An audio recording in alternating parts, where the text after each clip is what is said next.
من الشيطان الرجيم. زين للناس حب الشهوات من النساء والبنين والقناطير المقنطرة من الذهب والفضة والخيل المسومة والأنعام والحرث، ذلك متاع الحياة الدنيا والله عنده حسن المآب. قل أنبئكم بخير من ذلكم للذين اتقوا عند ربهم جنات تجري من تحتها الأنهار خالدين فيها وأزواج مطهرة ورضوان من الله والله بصير بالعباد. الذين يقولون ربنا إننا آمنا فاغفر لنا ذنوبنا وقنا عذاب النار. الصابرين والصادقين والقانتين والمنفقين والمستغفرين بالأسحار. Maksudnya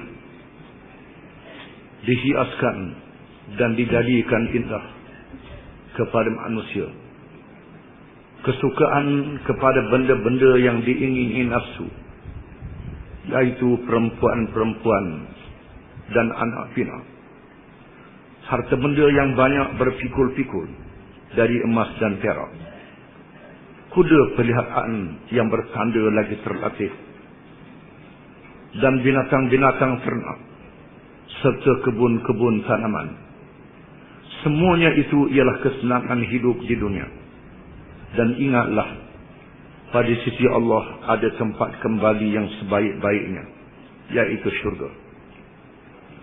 Katakanlah wahai Muhammad sallallahu alaihi wasallam, mahukah supaya aku kabarkan kepada kamu akan yang lebih baik daripada semuanya itu, yaitu bagi orang-orang yang bertakwa disediakan di sisi Tuhan mereka beberapa syurga yang mengalir di bawahnya sungai-sungai. Mereka kekal di dalamnya.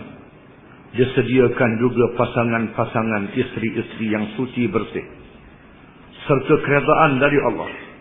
Dan ingatlah, Allah sentiasa melihat akan hamba-hambanya, yaitu orang-orang yang berdoa dengan berkata, wahai Tuhan kami, sesungguhnya kami telah beriman, oleh itu ampunkanlah dosa-dosa kami dan peliharalah kami dari azab neraka.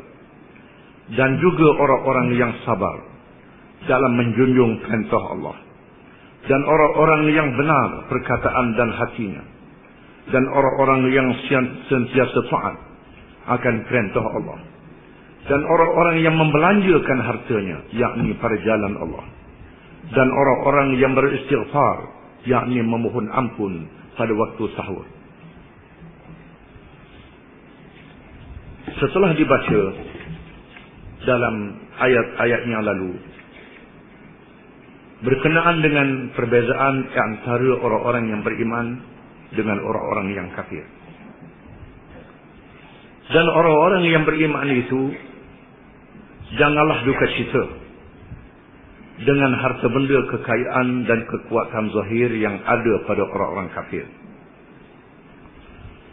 Maka di dalam ayat ini Allah Subhanahu wa taala menyatakan bahawa di sana ada perkara-perkara yang dijadikan oleh Allah secara tabi'i, diingini dan dikehendaki oleh manusia dalam kehidupan mereka. Zuyyina lin-nasi hubbus syahwat, dihiaskan, dijadikan indah, dijadikan menarik kepada manusia kesukaan kepada benda-benda yang diingini, asyahwat, benda-benda yang diingini, yang dikehendaki oleh hawa nafsu, oleh kemahuan mereka.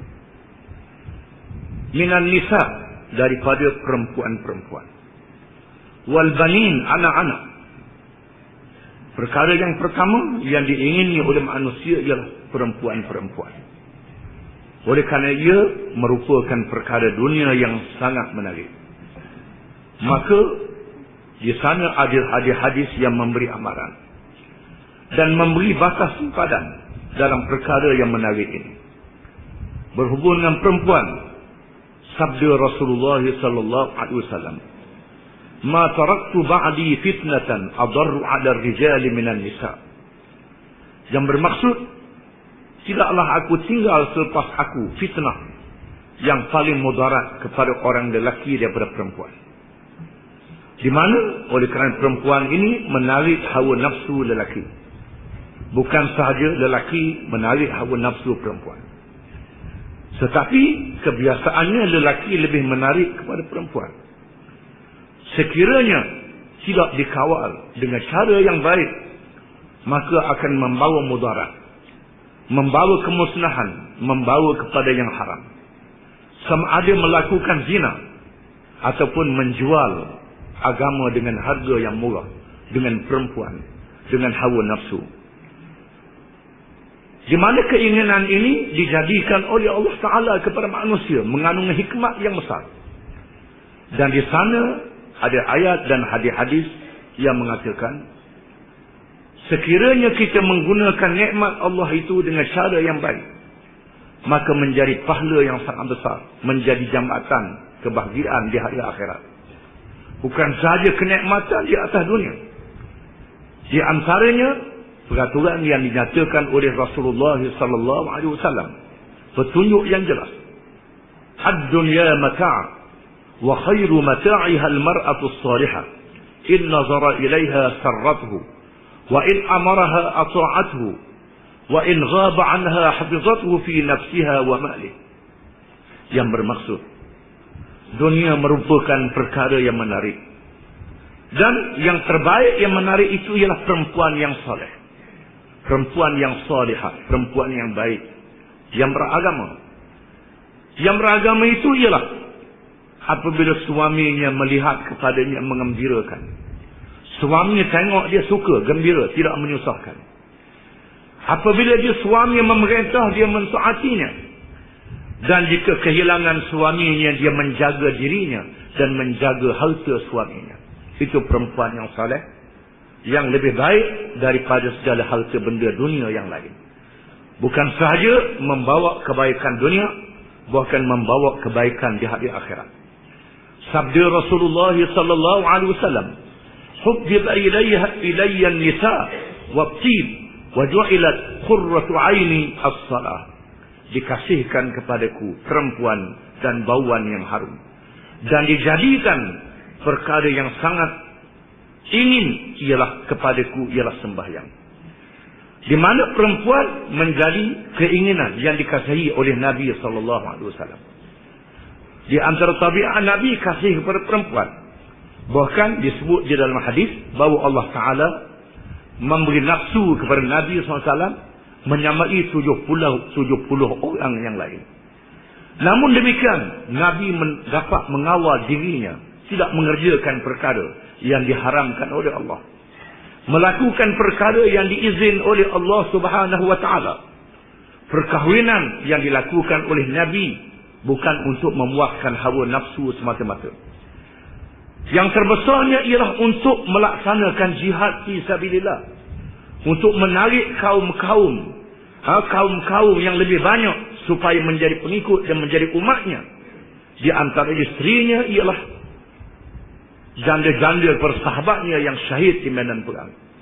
Di antara isterinya ialah anak kepada pemimpin Yahudi, pemimpin kabilah-kabilah Arab, dengan tujuan untuk menarik di belakangnya pengikut-pengikut yang ramai. Perkahwinan bukan sahaja untuk hawa nafsu, tetapi hawa nafsu yang dihalalkan oleh Allah. Dan perkahwinan untuk kepentingan menegakkan agama Allah Subhanahu wa taala. Menunjukkan perempuan walaupun perkara hawa nafsu, tetapi membawa kebaikan dunia dan akhirat. Al-banun, begitu juga anak-anak. Anak-anak pengikut-pengikut yang ramai. Bila anak yang ramai bermakna pengikut-pengikut yang ramai, yang merupakan keluarga yang ramai, anak beranak yang ramai, yang menjadi kebanggaan kepada seseorang. Sekiranya kebanggaan itu untuk menegakkan jahiliah, untuk menegakkan kemungkaran.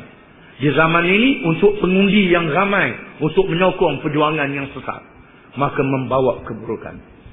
Sekiranya yang ramai itu meramaikan umat Muhammad sallallahu alaihi wasallam, yang menjadi kebanggaan Nabi di dunia dan di akhirat, bagi menegakkan Islam, meramaikan orang Islam, meramaikan petugas-petugas Islam, anak-anak yang soleh yang mendoakan kepadanya setelah dia meninggal dunia, maka itu adalah dunia yang baik. Bahkan di sana ada hadis yang menggalakkan kita berkahwin, perempuan yang melahirkan anak-anak yang ramai. Sabda Rasulullah sallallahu alaihi wasallam, "Tazawwajul waludal wadud fa inni mukatsirun bikumul umama yaumal qiyamah." Berkahwinlah kamu dengan perempuan-perempuan yang banyak melahirkan anak, yang penyayang, yang pengasih. Yang penyayang dan pengasih, maka sesungguhnya aku berbangga dengan ramainya umat aku pada hari kiamat kelak. Bermakna bukan ramai anak perhiasan dunia yang menarik, yang boleh merosakkan semata-mata. Di sana ada yang membawa kebaikan di dunia dan membawa kebaikan di akhirat. Wal qanatiril muqantarah, di antara perkara yang diingini oleh hawa nafsu ialah al qanatiril muqantarah, harta benda yang banyak. Harta benda yang banyak, yang bertimbun-timbun, yang berpikul-pikul. Minaz zahabi wal fiddah, daripada emas dan perak. Emas yang banyak, perak yang banyak. Disebut di dalam satu hadis, sesungguhnya manusia itu tidak akan puas jika diberi kepadanya harta satu lembah yang penuh dengan emas. Nascaya dia mahu satu lembah lagi yang penuh dengan emas. Kalau boleh 2 lembah, dia mahu 3 lembah. Begitulah seterusnya. Bukan ciko, lembah yang penuh dengan emas tidak mencukupi baginya. Kalau boleh lembah yang penuh dengan emas, yang menghilangkan kemahuan itu ialah kematian. Bila dia dimasukkan ke dalam tanah, barulah hilang segala-galanya. Emas dan perak menjadi kemahuan. Siapa di sini tak disebut pitih, tak disebut duit. Zaman dulu tak ada duit. Zaman dulu orang beli barang menggunakan emas dan perak. Zaman sekarang orang pakai kertas. Zaman yang moden lagi pakai cek. Ada setengah orang kata duit kertas tak kena zakat. Itu orang yang tak reti ekonomi, tak reti perkembangan ekonomi. Zaman sekarang orang tak fikir emas dah. Tiap-tiap kertas tu ada nilai emas simpanan dia. Tiap-tiap cek tu ada duit. Pakai tulis ceknya bersama besar je, tapi ada berjuta-juta ringgit. Nilainya emas juga, walaupun bukan emas. Oleh kerana itu kita kena belajar ekonomi. Susah kalau ahli fiqh tak belajar ekonomi. Ahli fiqh tak belajar ekonomi, dia kata duit kertas tak kena zakat. Kena zakat emas dengan perak. Maka boleh duit kertas berjuta-juta pun, boleh beli rumah banyak mana pun tak kena zakat. Itu tak reti ekonomi, tak tahu perkembangan. Jadi kita kena tahu perkembangan. Di mana memang zaman dulu orang bawa emas. Zaman sekarang orang tak fikir dah emas perak ni. Orang pakai kertas. Tapi tiap-tiap kertas tu ada nilai emas dan ada nilai perak mengikut timbangannya. Mesti faham. Oleh kerana itulah, maka ulama-ulama mujtahidin di zaman mutaakhir mengatakan bahawa duit kertas juga kena zakat. Bukan saja emas perak kena zakat. Kerana duit kertas itu ada nilai. Cek juga kena zakat. Cek bukan cek tenang. Cek tenang tak pakai, cek yang tak tenang, yang ada harga. Bila cukup nisab dan cukup masanya, cukup syarat-syaratnya, diwajibkan zakat. Harta benda yang banyak juga merupakan keinginan manusia, kemahuan manusia. Tetapi kemahuan harta ini boleh jadi baik sekiranya dibayar zakat, sekiranya diberi infak, diberi nafkah kepada anak isteri, menolong kaum keluarga yang susah, menolong orang-orang yang miskin. Bukan saja nafkah yang wajib, dibayarnya zakat. Bukan saja zakat, dia beri sumbangan. Terutamanya sumbangan fi sabilillah. Orang Islam yang berjihad, yang mati, yang berjuang, yang memerlukan senjata, yang meninggalkan anak yatim, yang memerlukan pertolongan. Ini semua memerlukan duit yang banyak, wang yang banyak. Di mana orang yang ada harta yang banyak, sekiranya dia memberi sumbangan yang banyak, maka harta itu mendapat faedah yang besar pada hari akhirat kelak.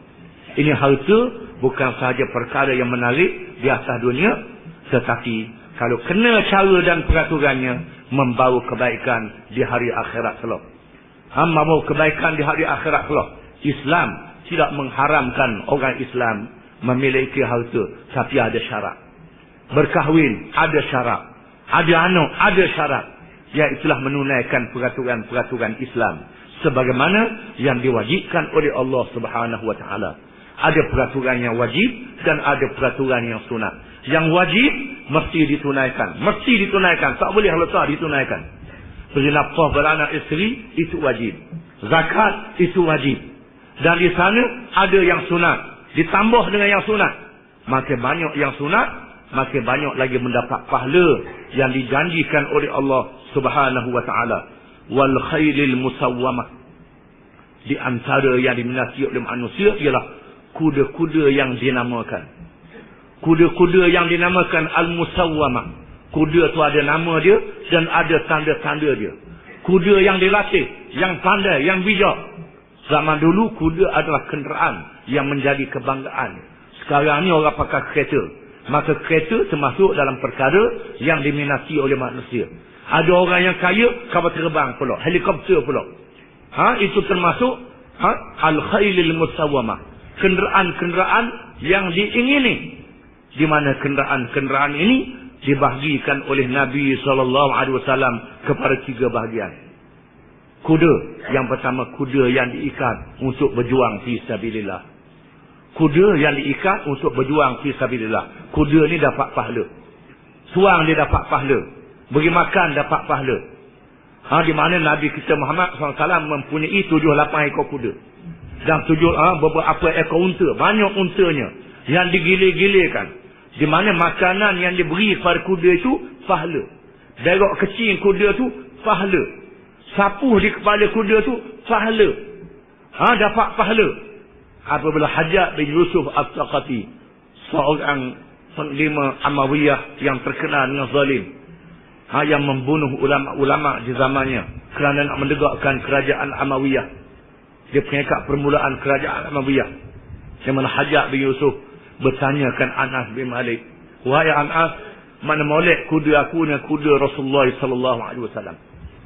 Kata Anas bin Malik, sahih, air kecil kuda Rasulullah lebih baik pada kudamu. Kata Anas bin Malik. Kerana sahih, air kecil kuda Rasulullah fi sabilillah. Makanan yang dia beri fi sabilillah, ada berkah. Adapun kudamu kerana kebanggaan dan kemegahan. Begitulah kereta yang digunakan untuk sabilillah, untuk menjalankan kerja-kerja Islam. Ini paling afdal daripada yang lain. Yang kedua, yang diikatkan untuk menambah, meneruskan zuriatnya. Kuda yang dipelihara, yang dijaga dengan baik untuk mengekalkan zuriat keturunannya, yang ditunaikan hak-haknya dengan baik. Dijaga makanannya, dijaga minumnya, dijaga kesehatannya. Maka ini juga membawa kebaikan kepada seseorang. Walaupun dia tidak berjihad, tapi dia menolong orang. Dia guna, dia bantu orang. Menjalankan kerja yang diizinkan oleh Allah Ta'ala. Yang ketiga, kuda yang digunakan untuk kemegahan dan kebendaan. Nak tunjuk ke orang. Kuda kan dia nak tunjuk ke orang, ini kuda aku, ini kereta aku, ini kenderaan aku yang molek. Nak bermegah-megah. Siapa-siapa 50 nak tunjuk, dia. Yang ini boleh dosa. Boleh dosa kan dia tunjuk-tunjuk ke orang. Baik dia jual, dia gunakan untuk zakat, dia gunakan untuk fi sabilillah, lebih manfaat kepadanya. Ni untuk tilik nak tunjuk ke orang. Mari orang, ni kuda aku. Kalau zaman ni ni kereta aku, ni kenderaan aku. Semata-mata nak tunjuk. Ini ialah dunia yang tidak memberi apa-apa faedah, yang tidak memberi apa-apa manfaat. Wal an'am, dan binatang-binatang ternakan. Di antara yang diingini oleh manusia ialah binatang-binatang ternakan. Binatang ternakan al-an'am ialah unta, lembu, kerbau, kambing, biri-biri. Ini binatang ternakan. Zaman sekarang ni ada ayam icik pula yang diternakkan. Binatang yang diternakkan ini, jika ditunaikan menjadi harta yang baik, ada zakatnya, dan dia menunaikan fardu kifayah, keperluan makanan kepada umat Islam, maka menjadi pahala kepadanya. Memberi faedah kepadanya, bukan saja di dunia, bahkan memberi faedah di hari akhirat. Kalau banyak pula kena keluar zakat, banyak lagi boleh beri sedekah, dan berbagai-bagai sumbangan. Wal harf, dan tanaman. Macam-macam jenis tanaman. Tanaman yang mengeluarkan bahan-bahan makanan. Sama ada untuk mengenyangkan ataupun untuk memberi nikmat kepada manusia. Semua tanaman ini kalau dilaksanakan kerana fardu kifayah dapat pahala. Sunai zakat pula dapat pahala. Kalau kemegahan semata-mata, keinginan semata-mata, maka tidak dapat pahala. Kalau menunaikan yang haram, maka boleh dosa. Sudahlah boleh harta banyak, emas, perak, kenderaan, tanaman macam-macam tadi, boleh duit banyak, buat judi pula. Guna untuk judi, guna untuk buat maksiat, lagi tambah dosa pula. Membawa akibat kepada seseorang di dunia dan membawa akibat di akhirat. Sesungguhnya Allah Ta'ala berkata, wallahu indahu husnul ma'ab, dan pada sisi Allah ada tempat kembali yang sebaik-baik, iaitulah syurga. Setiap orang yang beriman kena sedar, semua mereka yang ingin kepada dunia itu akan bertemu dengan kiamat. Dunia akan ditamatkan oleh Allah. Bukan saja manusia hilang, perempuan, harta benda, dunia pun hilang. Dihapuskan oleh Allah Ta'ala dengan berlakunya kiamat. Setelah berlakunya kiamat, orang yang baik akan mendapat kebaikan. Sebaik-baik tempat kembali di sisi Allah. Orang yang beriman, hendaklah sedar bahawa di sana ada tempat yang baik di sisi Allah Ta'ala. Sayyidina Umar bertanyakan Nabi SAW, macam manalah dunia banyak sangat ni. Memang kita tertarik ke dunia. Setiap orang tertarik ke dunia belajar. Tak ada orang tak tertarik ke dunia. Apa habuan Tuhan nak beri pula kepada kita? Lalu Allah menurunkan ayat, Qul a'unabbi'ukum bi khairin min dhalikum lilladzina ittaqaw 'inda rabbihim jannatun tajri min tahtiha al-anhar. Katakanlah wahai Muhammad sallallahu alaihi wasallam, mahukah supaya aku khabarkan kepada kamu akan yang lebih baik daripada semuanya itu? Aku nak beritahu kepada kamu ada lagi benda yang baik daripada itu semua. Yang baik daripada perempuan-perempuan di atas dunia. Yang lebih baik pada harta-harta mahperak yang ada di atas dunia. Yang lebih baik daripada kenderaan yang ada di atas dunia. Yang lebih baik daripada binatang-binatang ternakan yang ada di atas dunia. Yang lebih baik dari kebun-kebun yang ada di atas dunia. Iaitulah lilladzina taqaw, yang disediakan oleh Allah kepada orang-orang yang bertakwa. Allah Ta'ala menyediakan kepada orang-orang yang bertakwa. Iaitulah orang-orang yang takutkan Allah Subhanahu wa Ta'ala, yang berjaga-jaga dalam kehidupan dunia, yang menunaikan perintah Allah dan meninggalkan segala larangannya. Allah Ta'ala menyediakan kepada orang yang bertakwa itu inda rabbihim, di sisi Tuhan mereka. Allah Ta'ala letak di sisi dia, di sisi orang-orang yang bertakwa itu, nak diberi kepada mereka jannatun, syurga-syurga. Bukan satu syurga, banyak syurga. Jannatun, syurga-syurga, tajri min tahtihal anhar, yang mengalir di bawahnya sungai-sungai. Perkataan syurga asal maknanya kebun. Walaupun maknanya kebun, bukan sahaja di dalam kebun itu ada tanaman-tanaman yang mengeluarkan buah-buahan yang lazat. Di antaranya buah-buahan yang kita kenal di atas dunia ini, tetapi lazatnya lebih daripada atas dunia, tidak terhingga, tidak tergambar. Ma la ainun ra'at wala udunun sami'at wala khatara ala qalbi bashar. Barang yang belum pernah dilihat oleh mata, yang belum pernah didengar oleh telinga, yang tidak terlintas dalam dalam hati manusia. Kalau kita terlintas duduk gambar-gambar demikian, syurga lebih lagi. Buah-buahan yang kita kenal dalam dunia ini, dan buah-buahan yang kita tidak kenali di atas dunia. Dan di sana ada mahligai-mahligai yang indah. Mahligai-mahligai yang cantik, istana-istana yang cantik. Di mana jongkong-jongkongnya daripada emas. Jongkong mahligai itu daripada emas dan perak. Satu jongkong tak boleh nak bayar dengan harga semayang kita buat sepanjang hidup. Nak bayar tak padang harga dia. Tapi Allah Ta'ala beri lebih daripada itu lagi. Semayang memang Allah Ta'ala janji nak beri pahala. Tapi nikmat syurga lebih besar daripada pahala itu lagi. Dijanjikan oleh Allah syurga daripada mahligai-mahligainya, daripada jongkong-jongkong emas dan jongkong-jongkong perak. Kubah-kubah dalam syurga, segala makanan dalam syurga, makanan yang lazat, ada di dalamnya al-anhar. Di bawah syurga itu ada sungai-sungai.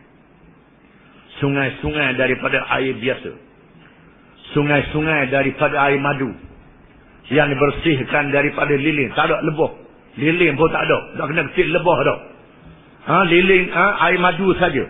Sungai-sungai daripada susu, sungai-sungai daripada arak. Namanya arak, tapi tidak memabuk dan tidak menghilangkan akal. Arak yang melazatkan, itu sungai-sungai dalam syurga. Fiha, yang ada di dalamnya, khalidina fiha, mereka kekal selama-lama dalam syurga itu. Selama-lama dalam keadaan muda, tidak ada tua dah. Tak tua dah orang lelaki, orang perempuan yang masuk syurga. Tak tua, dalam keadaan yang muda, umur 30-an. Dalam keadaan umur 30-an, tidak tua lagi. Datang seorang perempuan menghadap Nabi SAW.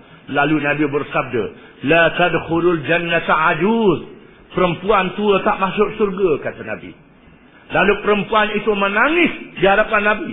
Tak ada harapan dah dia masuk surga kerana dia orang tua. Nabi bersabda orang tua tak masuk surga. Kata Nabi, bukan maksud itu.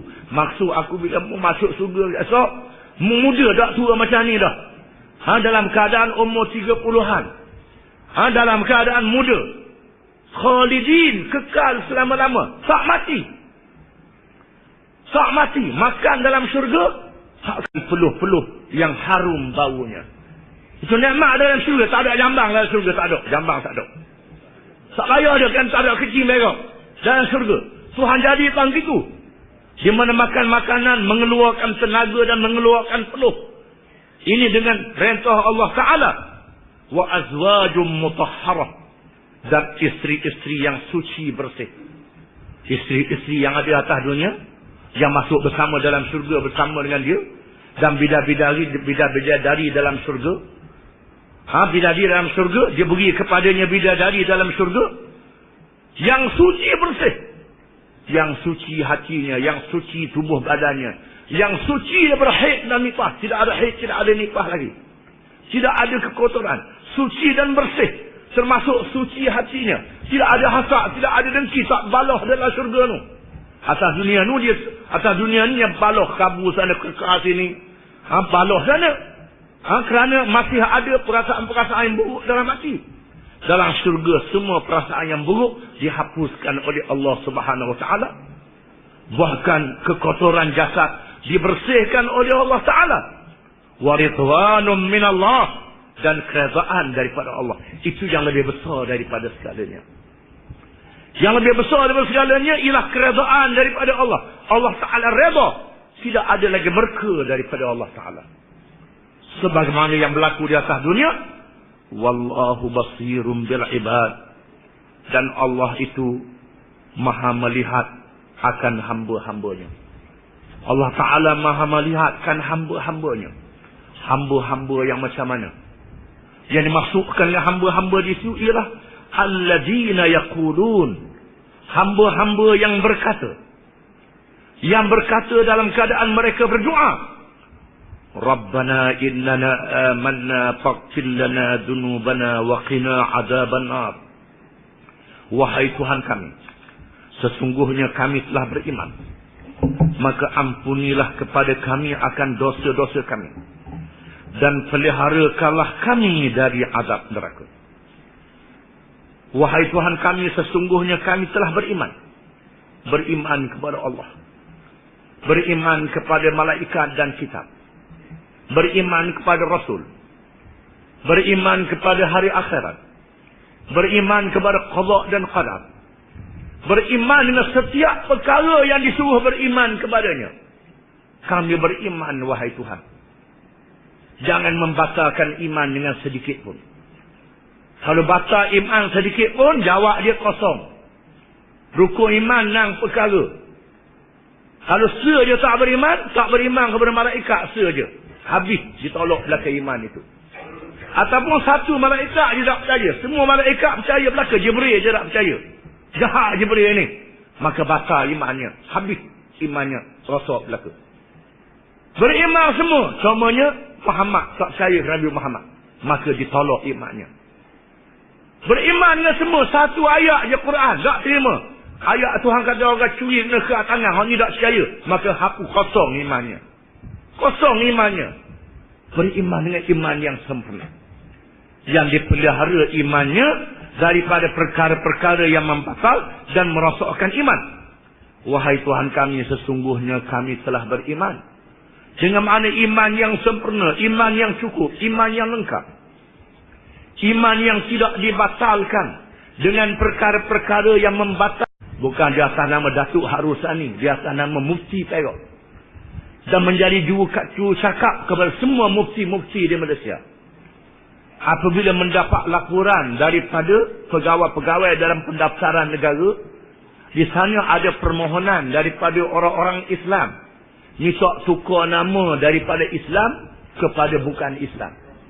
Kerana tak percaya, keluar kerana masuk Kristian, masuk Hindu. Dan ditemui dengan orang ni pasal apa?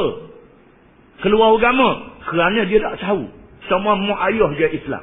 Mak ayah tak pernah ajar dia apa dia Islam. Dia tak erti. Semayang dia tak erti. Ini menunjukkan kejahilannya dalam perkara agama. Itu yang dikesan. Yang tak dikesan. Itu hak murtad masuk Kristian, masuk Hindu. Hak murtad wahini hukum Islam. Ramai mana pula? Ramai mana hak kata hukum hudud zalim, hukum kisah zalim. Hak tu pun murtad juga. Berapa juta boleh capur hak tu pula? Mungkin mereka melakukan demikian kerana jahil. Kalau kerana jahil tak jadi murtad. Kalau kerana jahil tak jadi murtad. Berdosa saja. Berdosa. Dan mesti diminta dia bertaubat. Rujuk daripada kejahilannya bila dia tahu. Kalau setelah tahu degil juga. Setelah diberitahu kepadanya ni tak boleh. Tak boleh. Dia degil juga. Oleh kerana itulah ulama-ulama Islam membuat keputusan orang yang murtad ni hendaklah dibawa ke mahkamah. Dibicarakan di mahkamah Islam. Setelah dibicarakan, sabit dia ikrar dengan rela hati dia bahawa dia telah menjadi murtad dan tidak dengan jahilnya, dengan relanya tidak dipaksa, maka hakim menjatuhkan hukum hudud. Hukum hudud pada orang murtad ialah bunuh. Dijatuhkan hukum bunuh.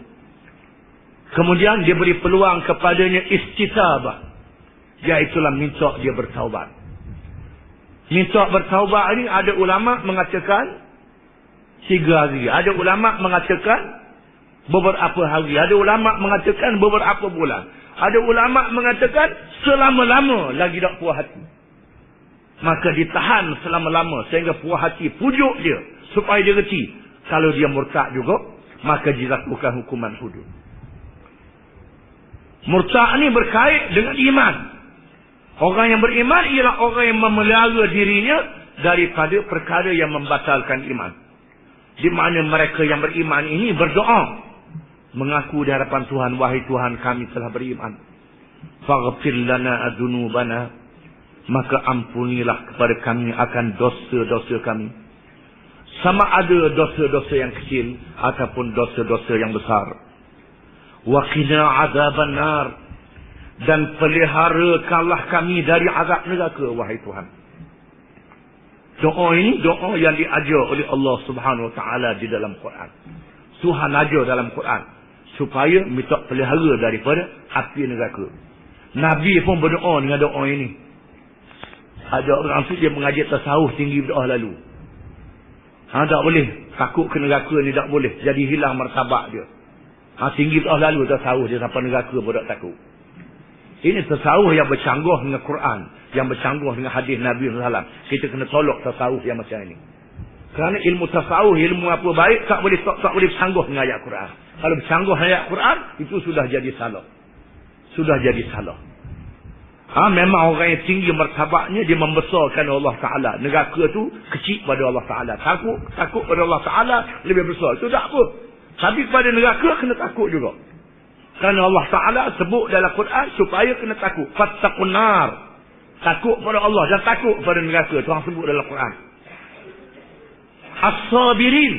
Termasuk di kalangan hamba-hamba yang disebut oleh Allah Ta'ala, yang berkeradaan, yang masuk syurga itu ialah as-sabirin. Orang-orang yang sabar. Yang sabar di sini, sabar dalam mengerjakan taat dan meninggalkan maksiat. Sabar di dalam perjuangan untuk menegakkan agama Allah. Kerana dia berjuang untuk menegakkan agama Allah, orang buat sakit hati ke dia. Orang buat zalim dia.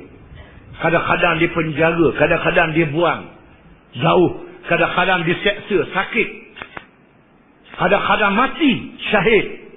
Mereka sabar dalam perjuangan. Dan sabar juga dalam menghadapi penyakit.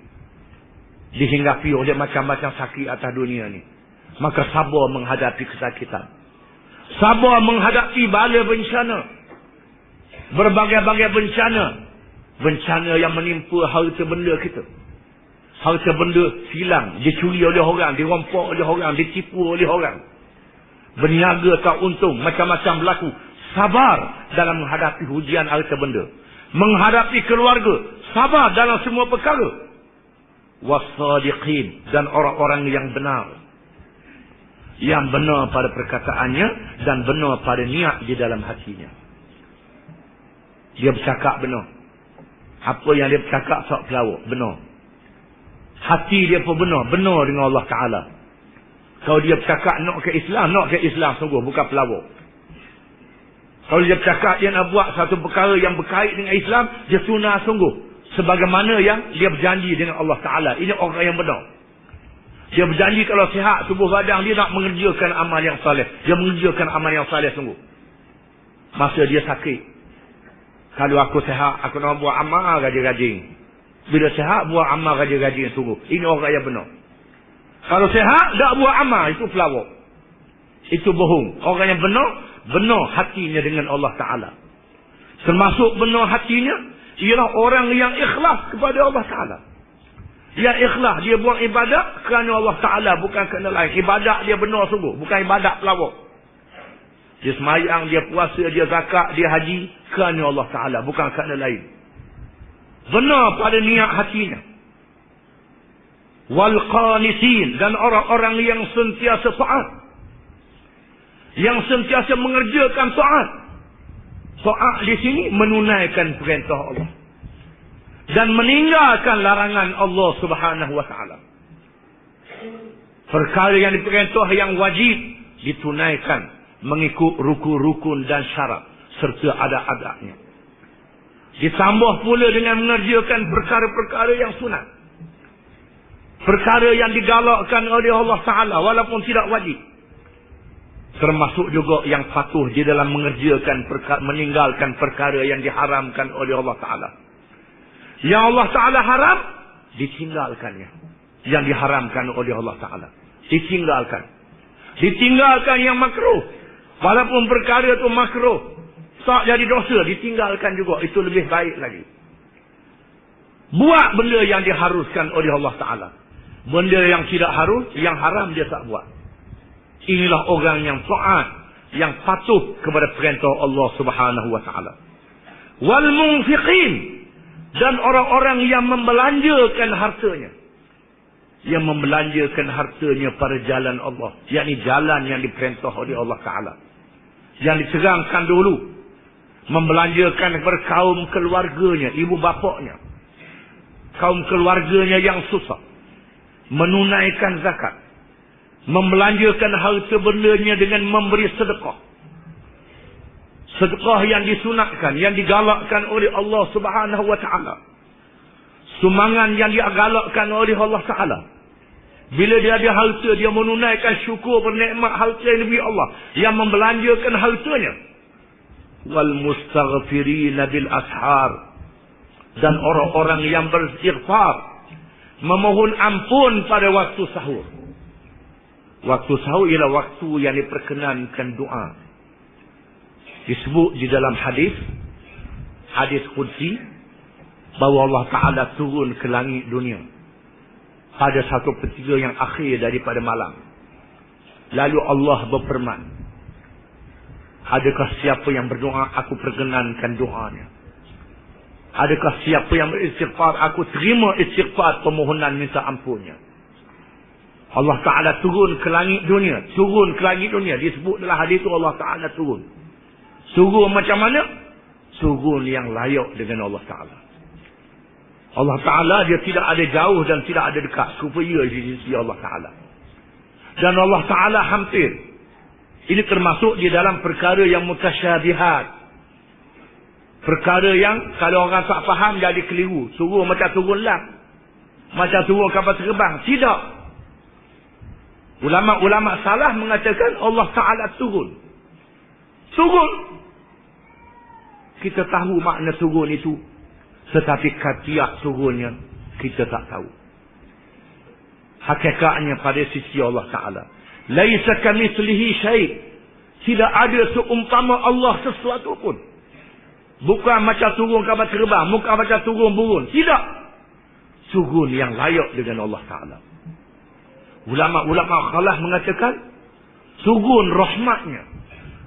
Rahmat Allah Ta'ala turun ke langit dunia. Yang lebih aslam ialah turun yang layak dengan Allah Ta'ala. Sebagaimana ulama salah.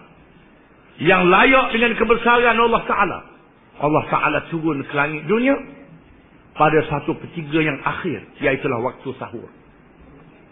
Waktu sahur start pukul 12 malam. Waktu sahur dah. Tetapi waktu yang paling diperkenankan ialah 1/3 yang akhir. Disebut di dalam hadis. Nabi tanya sahabat dia masuk tak lagi waktu sahur. Bila sahabat kata dah masuk dah. Maka Nabi bangun. Bersembayang dan berdoa. Sehingga masuk waktu subuh. Diriwayatkan dalam hadis. Dan diriwayatkan juga. Ada sahabat Nabi. Bila masuk waktu sahur beristighfar. Sekurang-kurangnya 70 kali. Kerana waktu itu. Waktu diperkenankan. Apalagi Allah Ta'ala mengisytiharkan di dalam ayat ini. Wal mustaghfirina bil ashar. Dan orang-orang yang beristighfar di waktu sahur. Inilah tabiat yang dilakukan oleh orang-orang yang soleh di zaman dulu. Bukan saja Nabi SAW. Bukan sahabat-sahabatnya. Yang bersifat dengan sifat-sifat ini. Mereka adalah orang-orang yang sabar. Mereka adalah orang-orang yang benar. Mereka adalah orang-orang yang patuh kepada Allah. Mereka adalah orang yang membelanjakan harta. Mereka adalah orang yang beristighfar. Sahabat Nabi menjadi contoh yang terbaik. Ada di kalangan sahabat itu menunaikan semuanya. Macam Sayyidina Abu Bakar. Nabi, dia buat semua. Nabi ni ada belaka pada dia. Sabar pun ada pada Nabi. Benar pun ada pada Nabi. Fa'ak pun ada pada Nabi. Membelanjakan harta pun ada pada Nabi. Istighfar pun ada pada Nabi. Semua ada pada Nabi. Nabi menjadi orang yang paling sabar. Kerana Nabi lah paling banyak musuh sekali dalam dunia ni. Lebih banyak pada orang lain. Dan Nabi lah orang buat sakit hati. Lebih pada orang lain atas dunia. Walaupun dia Nabi. Paling banyak orang sakit hati. Maka Nabi sabar menghadapi ujian ini. Mendapat pahala yang besar. Nabi pula kalau demam. Siapa 2 kali ganda pada demam orang lain. Berkali ganda pada demam orang lain. Kalau sakit pada berkali ganda pada orang lain. Nabi bersabar dalam menghadapi sakit-sakitan. Allah Ta'ala jadikan sakit pada Nabi untuk meninggikan martabat. Supaya banyak sabarnya pada orang lain. Nabi orang yang benar. Nabi orang yang taat, tak boleh lawan. Disebut dalam hadis puak-puak muda-muda di kalangan sahabat. Dikepali oleh Abdullah bin Amr radhiyallahu anhu. Mari kita pakat nazar. Nak puasa selama-lama. Tak boleh mendekati orang puang. Kalau tak kahwin lagi tak boleh kahwin sampai bila-bila masa. Mari kita buat ibadat sepanjang masa. Tak usah makanlah daging. Tak usah makan makanan yang lazat. Makan roti, makanan yang murah-murah sudahlah. Mereka bernazar dengan menyebut wallahi. Nabi tak apalah dia Nabi. Dia buat macam mana pun. Tuhan beri martabat pada dia. Perkara ni sapa pada Nabi SAW. Lalu Nabi panggil mereka. Nabi kata betul ke puak-puak ni? tak mau berkahwin. Kalau ada bini tak mau tidur dengan orang puan. Nak jaga malam sokmo tak mau tidur. Nak puasa sokmo tak mau makan makanan yang lazat. Betul ke? Mereka kata betul. Nabi kata aku lebih baik padamu. Tuhan jadikan aku ni contoh pada orang lain. Lebih baik padamu, kata Nabi. Aku mengahwini perempuan. Aku tidur dan aku jaga. Aku puasa dan aku berbuka, kata Nabi. Aku bermakan macam orang lain. Nabi juga ada harta. Tapi bezanya Nabi, dia buat ikut pada padang. Al-Qanitin, orang yang paling taat. Al-Munfiqin, yang membelanjakan harta dalam bahagian ghanimah. Dia beri kepada Nabi banyak pada orang lain. Orang lain kena bagi. Nabi tak bagilah. Tuhan beri kepada Nabi. Sampai beratus ribu ekor unta, ratus ribu kambing. Tapi semuanya dibahagikan. Sehingga habis tak ada. Tak ada. Sehingga tak ada makan. Tanya isteri dia, ada makanan tak hari ni? Tak ada makanan. Lalu Nabi berpuasa. Saling lawan dengan Nabi ni. Banyak harta, membelanjakan hartanya. Dan berdoa kepada Allah Ta'ala. Allahumma a'ishni miskinan. Wa amitni miskinan. Wahsyurni fi zumratil masakin. Ya Allah, ya Tuhanku, hidupkan aku dalam keadaan miskin. Matikan aku dalam keadaan miskin. Dan bangkitkan aku pada hari kiamat bersama dengan orang miskin. Doa Nabi. Ini doa Nabi SAW. Walaupun Nabi diberi kekayaan, tapi hidup dalam keadaan miskin. Membelanjakan hartanya. Jadi orang lain tak boleh nak lawan martabat Nabi ini. Jadi Nabi semua ada sifat ini. Wal mustaghfirin, yang beristighfar, minta ampun kepada Allah Ta'ala. Pada Nabi tak berdosa. Tak berdosa Nabi. Kerana Nabi diberi sifat al-ismah. Al-ismah dengan makna bersih daripada dosa. Allah Ta'ala bersih daripada dosa. Kalau Nabi dia buat silap, Nabi Adam dia buat silap, ditipu oleh iblis. Nabi Musa ada dia buat silap, dia bunuh orang. Di zaman belum dilatih menjadi Nabi. Nabi Ibrahim ada dia buat silap pada zahirnya. Tapi silap mereka dengan izin Allah Ta'ala. Silap yang mendapat pahala, bukan silap yang mendapat dosa. Silap untuk menjadi pengajaran kepada orang lain. Di mana Nabi tak ada dosa sedikit pun macam malaikat. Dan Nabi mengatasi malaikat. Mengapa Nabi mengatasi malaikat? Malaikat dia taat, dia tak derhaka, tak ada nafsu. Malaikat tak berlawan dengan nafsu. Nabi, nafsu dia kuat pada orang lain. Harta banyak pada orang lain. Perempuan banyak pada orang lain. Tetapi tak digodok oleh nafsu. Oleh kerana itulah Nabi mendapat pahala yang besar. Walaupun pahalanya besar, dosa tak ada, beristighfar juga. Disebut dalam hadis, aku beristighfar sehingga lebih pada 70 kali. Dan satu riwayat mengatakan aku beristighfar sehingga 100 kali. Nabi beristighfar sampai lebih pada 70 kali. Kita berapa kali kamu beristighfar? Barangkali lepas mayang tu je. Hak tu hak lepas mayang hak tunggu. Hak jenis tak tunggu sudah mayang poprak lalu. Hak tu berapa kali istighfar kamunya? Belum tidur pakai beruk tidur selalu. Tak ada istighfar langsung. Di sini Quran mengajar kita beristighfar di waktu sahur. Kerana beristighfar waktu sahur ni waktu orang tidur. Kita seorang, kita dengan Tuhan, orang lain tidur. Orang lain tidur. Kalau gerak bini pula dapat pahala pula. Bini gerak kita dapat pahala pula. Beristighfar di waktu sahur. Waktu orang tak ada masa nak tunjuk orang tidur belaka. Kalau dalam segi orang ramai, mungkin orang duk tengok belaka, kena buat sungguh sikit. Yang mari perasaan itu, ini waktu sahur tak ada orang tengok. Kita dengan Allah Ta'ala. Istighfar yang sangat ikhlas. Maka mereka yang seperti ini layak mendapat kurnia yang disebut di dalam ayat tadi, iaitulah nikmat yang berkekalan di dalam syurga dan segala nikmat dalam syurga dan mendapat kerajaan daripada Allah Ta'ala.